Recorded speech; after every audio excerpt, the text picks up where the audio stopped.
an alarming drone incident that forced one of the U.S.'s most critical Air Force bases to close its airspace for several hours. This happened at Wright-Patterson Air Force Base over the weekend in Ohio. And just in, new air traffic control audio obtained by military news website The War Zone of the moment it happened. MedFlight at Patterson Tower, use extreme caution for heavy UAS movement on the base. Security forces is handling the situation, and I gotta keep the lights down so that security forces can see. Ohio, now the latest of several states to report drone concerns as scrutiny over the federal response is building. This morning, lawmakers are demanding government officials do more and explain more after weeks of suspicious sightings. I've had briefings, as I've said, that makes me feel confident based on those briefings that there's not an imminent threat to public safety, but it doesn't answer the question, where are all these drones coming from that people are seeing, and why aren't we doing a better job of tracking them and understanding that? It can't be the Wild West of drones out there in Jersey or anywhere else. We got to get to the bottom of this, and people deserve answers. And ahead, we'll speak to more lawmakers who are concerned. CNN Sunlen Sarfati is in Washington. Sunlen, what more is the administration planning to do? There are a lot of concerns that have turned to frustration and anger, frankly. That's absolutely right, Sarah. Concern is growing and pressure certainly is increasing on the administration to be more transparent and clear in how they're handling this and distribute the information that they know. This incident at the Air Force Base over the weekend at Wright-Patterson, right outside Dayton, Ohio, really increasing the alarm. The fact that that airspace was closed for 4 hours. This is, as you noted, a very critical airspace. Air Force Center hosts the Air Force Research Lab, the National Air and Space Intelligence Center. So certainly concerning that a drone would be flying in that airspace overhead. And it comes as these drone sightings are only increasing, now extending beyond New York and New Jersey, but other places, especially in the Northeast. So that only increasing the alarm here. And we have seen a recalibration of sorts from the administration over the weekend, really leaning into this message that they are on it, despite, as you noted, some frustration from lawmakers demanding more answers. But we heard from the Secretary of Homeland Security over the weekend saying that he is not aware of any direct national security concerns and trying again to tell the public that the administration is on it. Here's what the Secretary had to say. There's no question that people are seeing drones, and I want to assure the American public that we in the federal government have deployed additional resources, personnel, technology to assist the New Jersey State Police in addressing the drone sightings.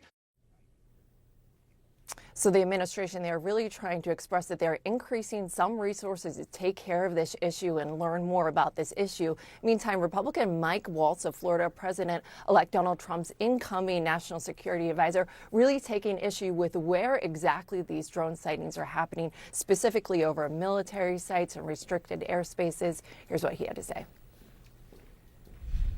I think what the drone issue points out are kind of gaps in our agencies, gaps in our authorities.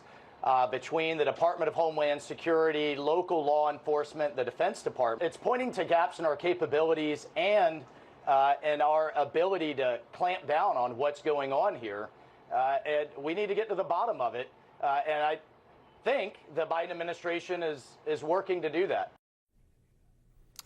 Now, lawmakers on both sides, though, Sarah, are certainly expressing very vocal frustrations on the part of the administration here for what they believe is not being as transparent as they would like and calling for new regulations over drones. So this certainly is going to be something, Sarah, we are going to see on Capitol Hill this week. All this talk about the drones and the concerns over the security. Sunlen Sarfati, thank you so much for that good reporting. Appreciate it. Kate? Also this morning, 2 men are in custody after police say a drone came dangerously close, is how they describe it, to Boston's Logan International Airport. And a third person is now believed to be on the run. CNN's Gloria Pazmino has more. We are still waiting to hear more about what was behind these arrests, but what we do know so far is that an officer spotted the drones and then was able to deploy drone detection technology to identify the drone history, the owners, and the locations from where they were being operated from. That led the police department to Boston Harbor Island. This is a largely uninhabited part of Boston, and once police arrived there, they were able to arrest 2 people. They initially tried to flee on foot, but they were eventually captured. One of them had a drone in their backpack, and another is believed to have fled using a small vessel, a third person who the police are still looking for. Now, we don't know how much we are going to learn as a result of these arrests just yet, and whether or not it will explain some of the sightings that have been reported in Boston. But the fact that the police department was able to use technology is certainly something that a lot of law enforcement officials and representatives across many of these different communities are talking about. Here in New York, Governor Kathy Hochul also telling us that the state is receiving some additional resources from the federal government after some drone sightings resulted in an airfield having to be shut down over this past weekend because of drone sightings over airspace at a local airport. Now, Governor Kathy Hochul issued a statement on Sunday saying, in part, in response to my calls for additional resources, our federal partners are deploying a state-of-the-art drone detection system to New York State. This system will support state and federal law enforcement in their investigation. Now, something we're not clear on just yet is exactly what kind of technology New York is going to be receiving, if it's going to be anything like what Boston deployed and helped them to find the drones and conduct those arrests.